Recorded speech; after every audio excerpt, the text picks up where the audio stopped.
ఒకసారి egg fried rice మీరు చేసి చూడండి, ఎంత బాగుంటుందంటే పిల్లల లంచ్ బాక్స్కి అయితే ఇంకా చాలా బాగుంటుందండి. ఒకసారి చూడండి నేను ఎలా చేస్తానో. మనం ఫస్ట్ నూనె వేసుకోవాలండి. నూనె వేసినాక దాంట్లో 2 ఎగ్స్ తీసుకున్నానండి. నేను ఎగ్స్ బీట్ చేసుకొని ఇట్లా ఆమ్లెట్ లెక్క వేసుకోవాలండి.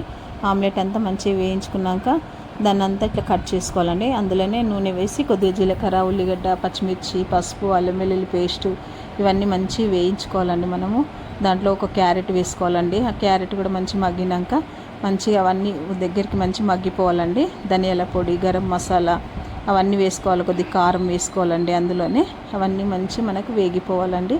వేగినాక దాంట్లో రుచికి సరిపడా సాల్ట్ వేసుకోవాలి. ఇప్పుడు మనం వేయించుకున్న ఎగ్ అందులో వేసుకోవాలండి. ఎగ్ అంతా వేసినాక మళ్ళీ రైస్ వేసుకోవాలి. రైస్తో పాటు మంచిగా మనము అన్నీ కలుపుకోవాలండి. కలిపేసి మంచిగా కొత్తిమీర వేసుకొని తీసుకొని తినడమేనండి. ఎంతో టేస్టీగా ఎగ్ ఫ్రైడ్ రైస్ రెడీ.